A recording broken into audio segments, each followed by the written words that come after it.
अहो महाराज, त्या जानकीराम सोनाराकडं सतत इस्तू पेटलेला. असं पण देईल का तो? देत असेल तर आणि एखादा निखारा मागून जा, त्याच्याकडे निखारा मागून आण. आत्ता आणतो. सोनार दादा, महाराजांना चिलीम पेटवायला इस्तू दे जरा. देणार नाही. तुमच्या महाराजांना मी मानत नाही. शेण थापून बैल म्हणणारा तो बोकड नुसता खाऊन खाऊन माजलाय. जा, चालते ना. महाराजांनी असं म्हणू नका, का? शाप देतील ते आणि मग तुमची डेअरी फुटेल.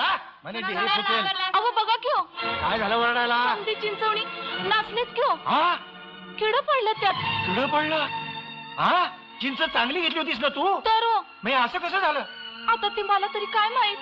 पाण्याला आणि विस्तवाला नाही म्हणून हे कळलं नाही जानकीराम सोनाराला. बर बाळ, ती वाळलेली काटकी घे आणि लाव चिलमीला. लाव.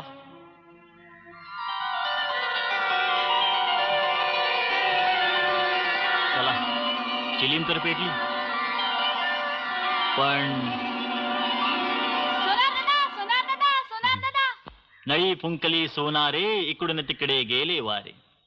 सगळी मंडळी जेवायला येणार, माझी फजिती होणार, सगळे पितर नरकात जाणार. अरे परमेश्वर